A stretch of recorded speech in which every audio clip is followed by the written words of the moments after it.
하나님은 그저 우리가 하나님으로 전율하기만을 원하실까요? 그저 하나님께 감동만 받으면 되어지는 것입니까? 분명 아닌 거죠. 우리 믿음의 사람은 하나님을 경험했다라고 한다면, 하나님을 만났다라고 한다면 하나님께서 내게 어떠한 삶을 살기를 원하시는지 이걸 발견해야 되는 것이죠. 그래서 뭐가 나옵니까? 네? 뭐가 나오나요? 그 다음에 시가서 시편 다음에 잠언이 나오고 그리고 전도서가 나오는 거예요. 분명 하나님께서 우리의 삶 속에서 하나님의 계시는 것을 나타내길 원하시기 때문에 그 다음에 나오는 것이 삶 가운데서 지혜롭게 살아라, 잠언의 말씀 하고 있고요. 전도서의 말씀을 통하여서 이 땅에 살 때 무엇을 기준으로 두어 살 것인가라고 하는 것을 말씀하고 있는 것을 봅니다.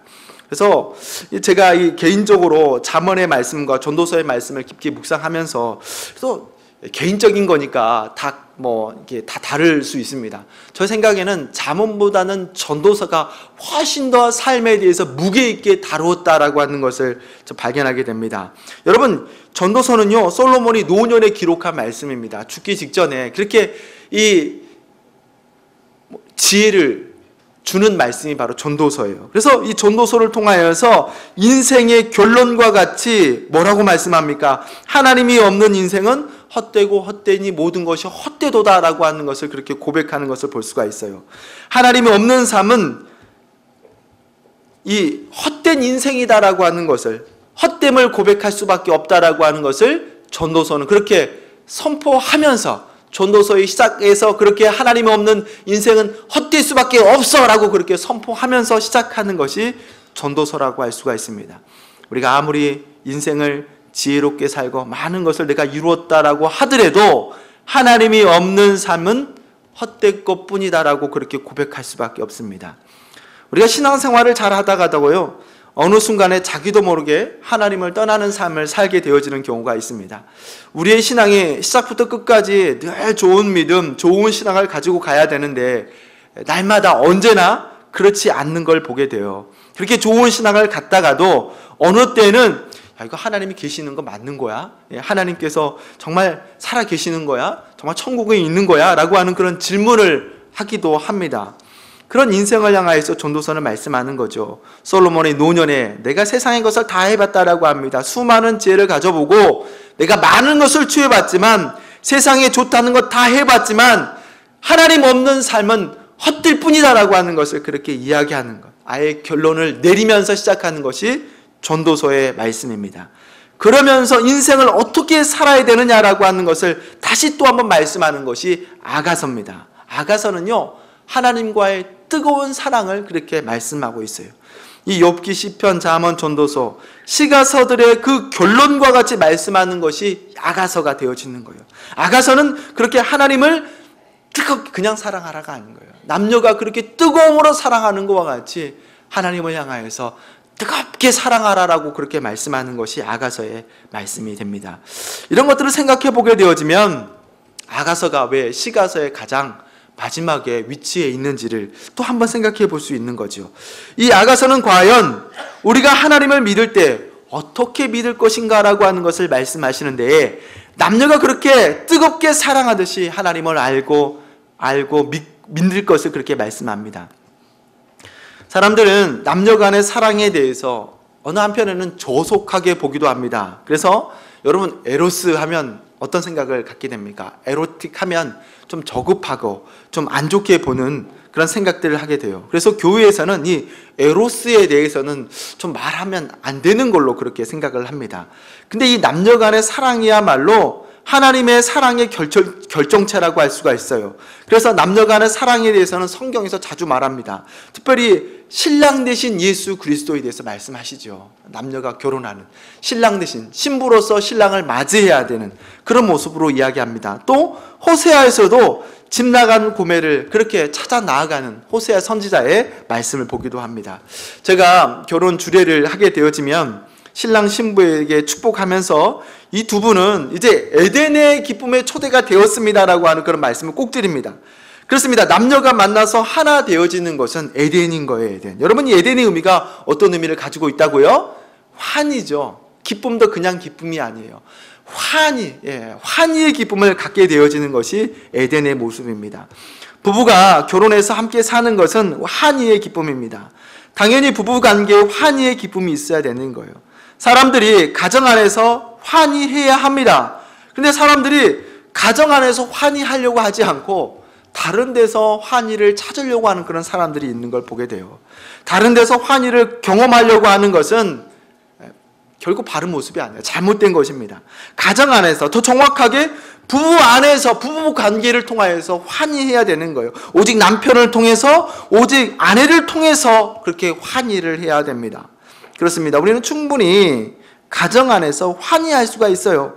가정 안에서 환희하지 못하는 것은 죄에 대한 문제라고 이야기할 수가 있어요. 여러분, 왜 가정 안에서 환희하지 못합니까? 집중하지 못하기 때문이라는 거예요. 남편에게 집중하지 못하는 것들, 또 아내에게 집중하지 못하는 것들, 이런 것들이 없어야 해요. 심지어 자녀요도 마찬가지입니다. 자녀. 부부관계에 자녀가 들어와서 서로에게 집중하지 못하게 하는 것은 이건 성서적이다라고 할 수가 없어요.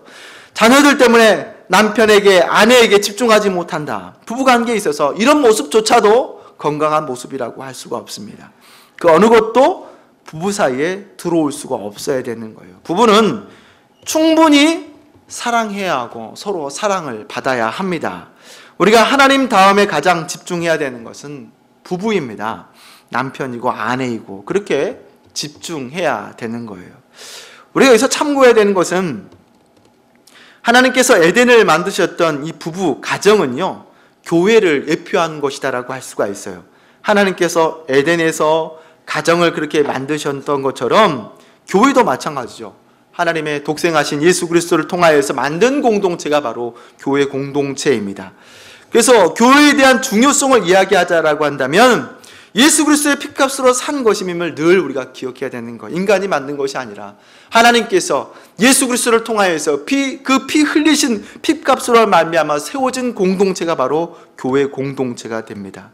그래서 우리는 성경에서 충분히 교회의 예표를 발견할 수가 있어요. 앞에서 말씀드렸던 것처럼 에덴을 허락하셨 부부 공동체를 교회의 예표라고 할 수가 있습니다. 에덴 안에서 생명나무의 열매를 먹으면서 영생하셨던 것처럼 교회 안에 말씀을 통하여서 영생하시게 하게 하는 예표가 되어지는 거죠. 또 여러분, 노아의 방주, 여러분 분명 교회 공동체를 상징하는 것입니다. 여러분, 노아의 방주가 어떻습니까? 교회는 방주는 꼭 교회를 상징하게 됩니다. 교회 안에 있었던 그가 어떤 이든지 간에 하나님의 약속을 믿고 방주 안에 거하였었을 때 온 세상이 그 멸망 가운데에서 사망을 피할 수 있게 했던 곳이 바로 방주입니다. 또 여러분, 출애굽기에 들어가서 광야에서 40년, 신약에서는 광야교회라고 그렇게 부릅니다. 이스라엘 백성들이 광야에서 그렇게 훈련받았던 것처럼 우리는 교회를 통하여서 훈련받게 되어지는 거죠. 천국 백성으로서 훈련받는 곳이 바로 교회가 됩니다. 그리고 여러분, 솔로몬 성전, 이것 역시 교회를 상징하는 모습이라 할 수 있습니다. 성전에서 제사함으로 하나님과 깊이 교제했던 것처럼 교회 예배를 통하여서 하나님과의 깊은 영적인 만남을 갖게 하는 곳이 바로 교회의 의미를 갖고 있습니다. 또 신약으로 들어가서 마가의 다락방, 분명 이 또한 교회의 공동체가 하나로 생활하는 것, 앞으로 우리가 하나님의 나라에서 가지게 되어질 형상이라 할 수가 있습니다. 그래서 오늘날 우리가 함께 예배하는 교회는 실현된 약속 속에서 신앙생활을 하게 되어지는 거예요.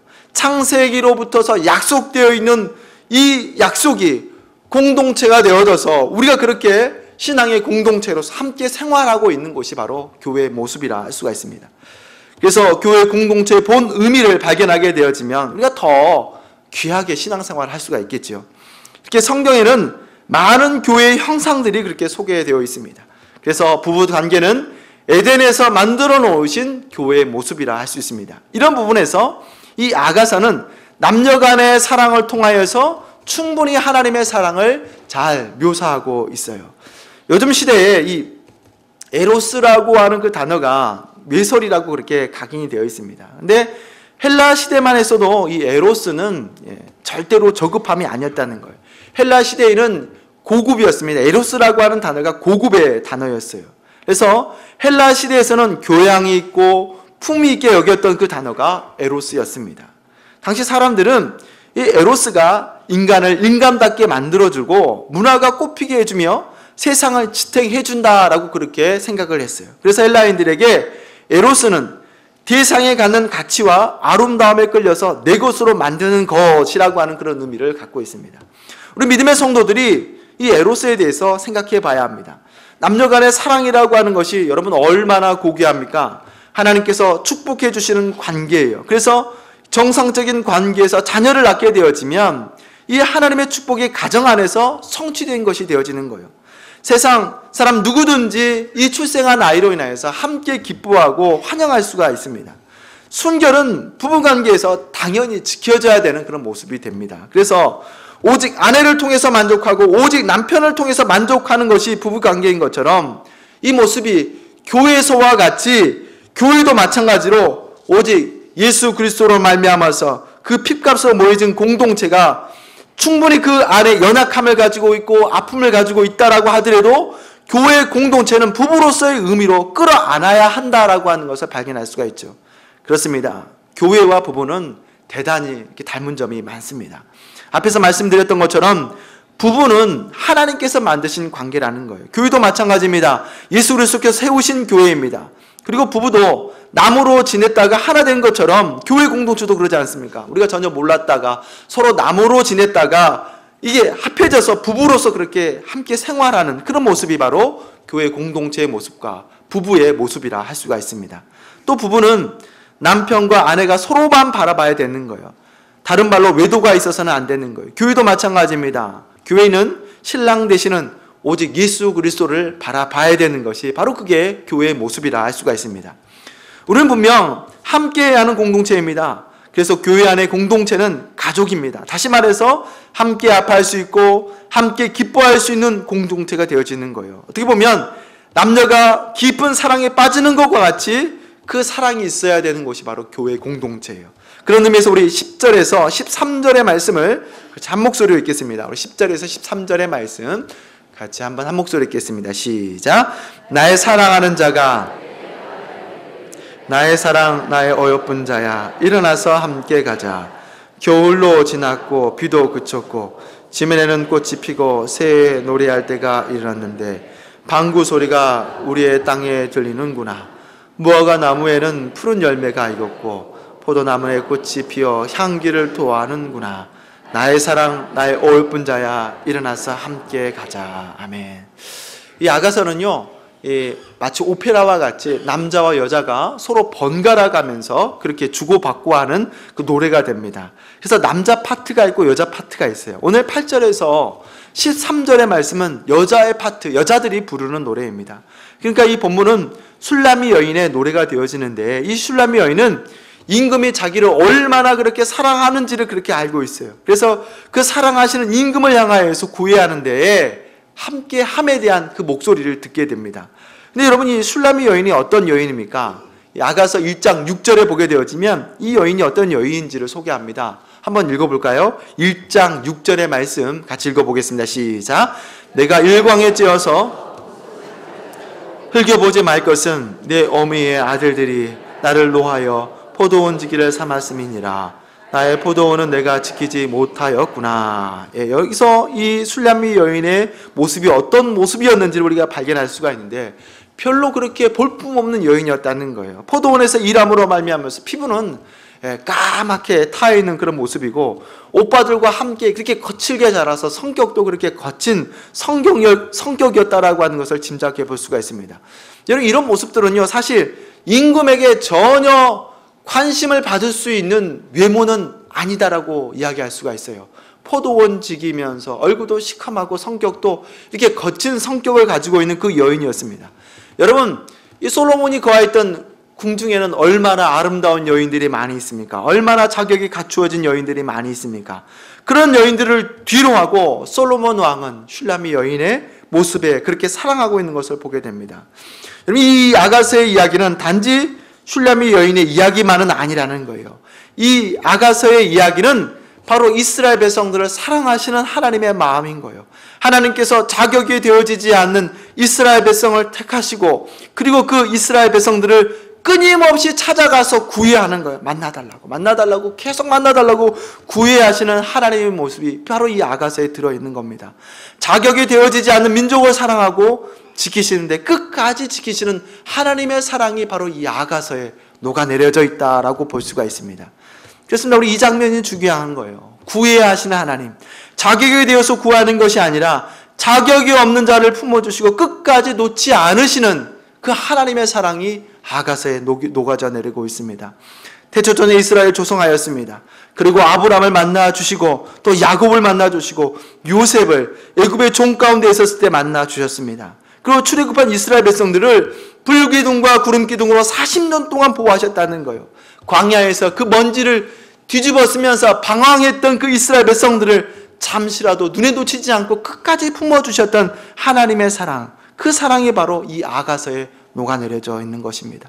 그렇기 때문에 이스라엘 백성들에게 있어서는 이 노래, 이 아가서가 Sing of Sings가 되는 거예요. 가장 아름다운 노래가 되어지는 것이 바로 아가서의 말씀이 되어지는 거예요. 이게 남의 이야기가 아닌 거예요. 바로 나에 대한 하나님의 끊임없는 사랑이 되어지기 때문에 이 아가서가 노래 중에 노래가 되어집니다. 아가서는 그냥 슐라미 여인의 이야기가 아닙니다. 이스라엘 백성들을 향한 하나님의 에로스의 사랑을 말씀하고 있는 거예요. 남녀 간의 사랑이 얼마나 뜨겁습니까? 남녀가 사랑할 때 여러분 국경을 초월한다고 그렇게 얘기해요. 나이를 초월한다라고 그렇게 얘기합니다. 다 초월하는 것이 바로 남녀 간의 사랑인 거예요. 로마서 8장 35절에 이렇게 말씀합니다. 예수 그리스도께서 저와 여러분을 향한 사랑이 도저히 끊을 수 없다라고 말씀하는데, 우리 같이 한번 한 목소리 읽겠습니다. 시작. 누가 우리를 그리스도의 사랑에서 끊으리요? 환난이나 곤고나 박해나 기근이나 적신이나 위험이나 칼이라 말씀하고 있습니다. 어느 것도 하나님께서 우리에게 향한 그 사랑을 끊을 수 없다라고 말씀하는데, 로마서 5장 8절에도 이렇게 말씀합니다. 우리가 아직 죄인 되었었을 때 그리스도께서 우리를 향하여 죽으심으로 하나님께서 우리에 대한 자기의 사랑을 확증하셨느니라 말씀하고 있습니다. 아가서는 나를 향하신 하나님의 사랑이 변함없으시구나라고 하는 것을 말씀하는 거예요. 하나님께서 그 뜨거운 사랑으로 말미암아서 예수 그리스도를 이 땅 가운데 보내시고 십자가에 죽으심으로 그 사랑을 확증하셨습니다. 경북대학교 정충영 교수님이라는 분이 쓰신 컬럼인데요. 말씀하는 가운데 이 말씀이, 이 이야기가 좀 좋겠다 해서 여러분에게 한번 읽어드리겠습니다. 의사 한 분이 아프리카 어느 외진 마을에 와서 의료 봉사를 하면서 외국에서 공부하고 귀향한 젊은 청년 한 사람과 친형제처럼 지내게 되었습니다.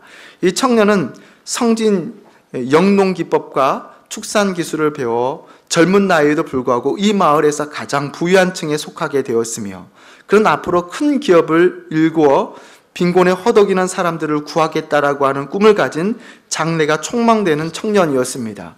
홍기가 늦어진 이 청년은 결혼에 대해 사람들은 큰 관심을 갖고 있었습니다.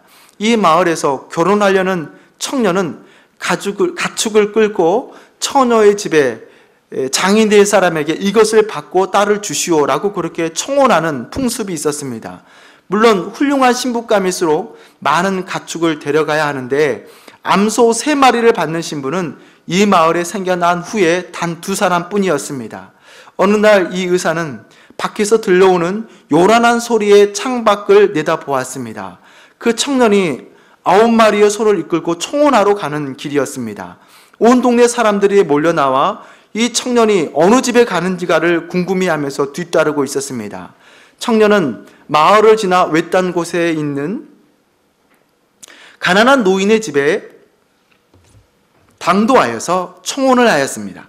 그 집에는 말라깽이에다가 키가 멋없이 크고 병약한 외모를 가진 볼품없는 처녀였습니다.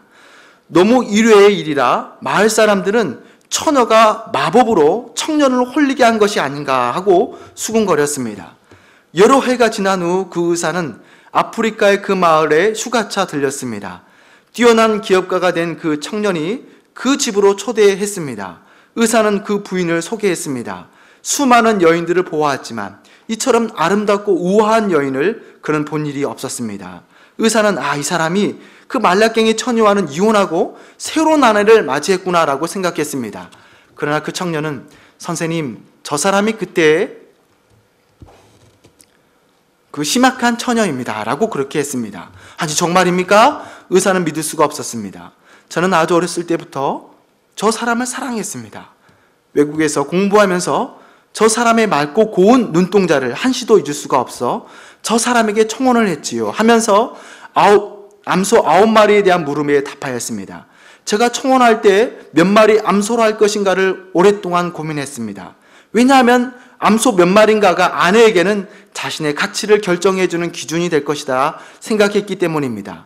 제 아내가 자신의 가치를 한두 마리 암소로 낮추는 것은 안 될 것이며 또 3마리는 자신의 다른 처녀들과 비교할 것이다 라고 만들 생각이 되어서 9마리로 결정하게 된 겁니다. 아내는 자신에게 9마리의 가치가 있다라고 하는 것을 의심했지만 아내는 자신의 가치를 9마리에 걸맞게 하려고 노력했다라고 말했는데 오늘의 아내의 모습은 바로 그 결과라고 믿습니다. 이 말을 듣는 의사는 그 청년의 지혜로움에 감탄하며 그의 두 손을 굳게 잡았습니다. 하나님은 우리를 위해 암소 9마리와 비교될 수 없는 예수님을 보내주셨습니다. 당신과 나의 가치를 하나님의 아들로 이끌기 위함이었습니다. 여러분, 이 아가서에서 말씀하고 있는 남녀간의 사랑이 얼마나 중요한지 모릅니다. 우리는요, 우리의 가치를 모릅니다. 내가 그렇게 살면 안 되는 존재인지를 모릅니다. 악한 마귀는 늘 우리를 주눅들게 합니다.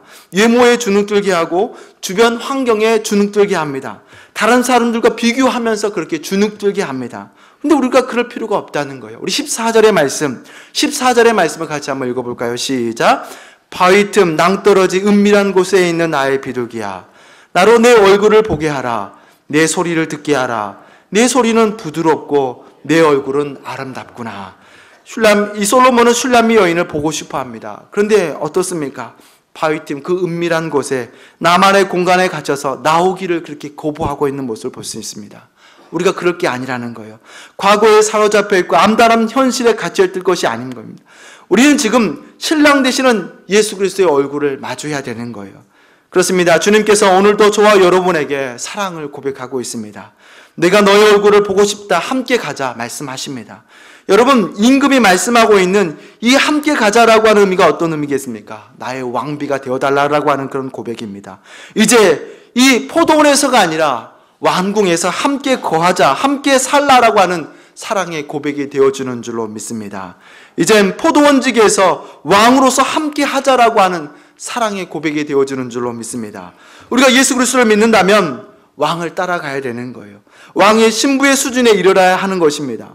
왕이 슐람미 여인에게 구했었을 때 처음에 슐람미 여인은 왕의 구애에도 불구하고 도저히 왕 앞에 문을 열지 못했습니다. 우리가 예수 그리스도를 믿는다면 왕으로서의 삶이 요구되어지는 거예요. 그 수준에 맞는 삶을 살아야 되는 것입니다. 나를 만나기 오시는 주님을 만나는 것, 이것이 주님과 동행하는 것입니다.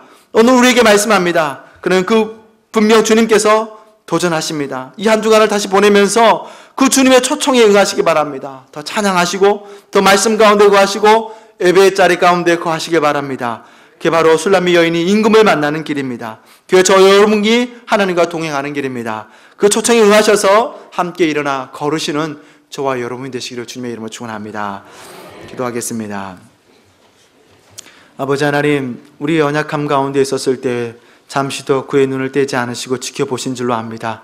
이제 그의 얼굴을 보기 원합니다. 주여 주님, 이제 내가 주님 앞에 나아 얼굴을 보이게 하게 하여 주시고 이제 주님의 얼굴을 봄으로 말미암아 하나님의 나라에 합당한 자로서의 삶을 사는 귀한 은혜가 있게 하여 주옵소서. 예수님의 이름으로 기도드립니다. 아멘.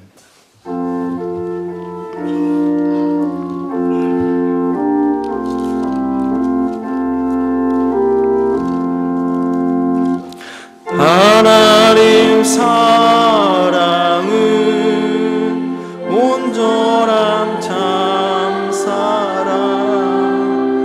내 맘에 부어 주시사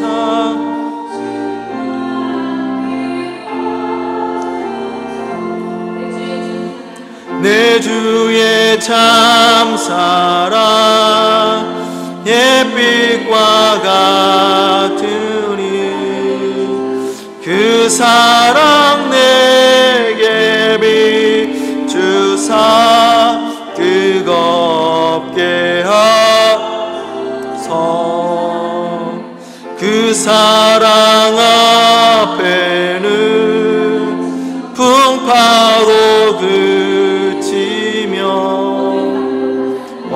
어두운 밤도 하나님 그 힘이 크도다. 하나님 사랑에 참 자유 있으니 내 맘과 영에 채우사 새 힘을 주소서.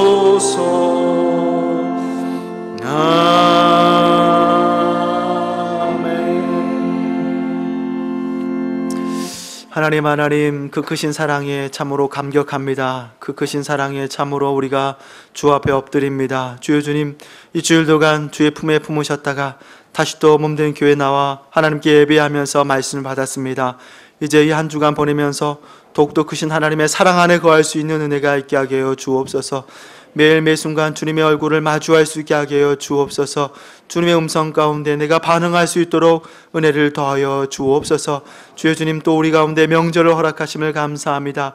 이 명절을 보내는 가운데에 더욱더 친족들과 친밀하게 하게 하여 주시고 화합하게 하게 하여 주셔서 하나님의 은혜가 모임 가운데 가득 드러나는 귀한 은혜가 있게 하게 하여 주옵소서.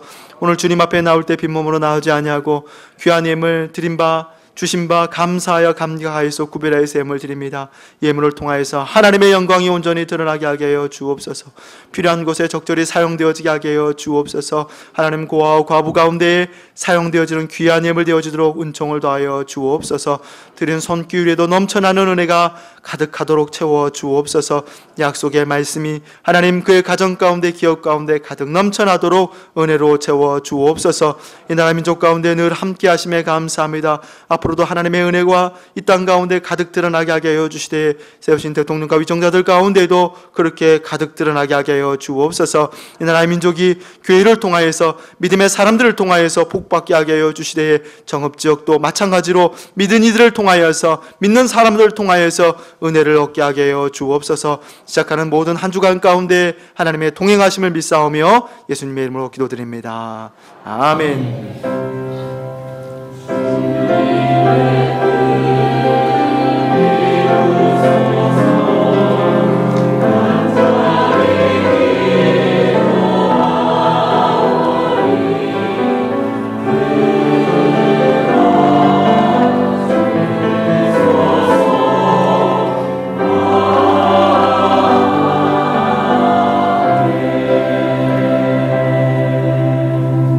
2월의 말씀입니다. 에녹이 하나님과 동행하더니 하나님이 그를 데려가심으로 세상에 있지 아니하였더라. 창세기 5장 24절. 한 번 더 읽겠습니다. 에녹이 하나님과 동행하더니 하나님이 그를 데려가심으로 세상에 있지 아니하였더라. 창세기 5장 24절 말씀. 한 주간 사시면서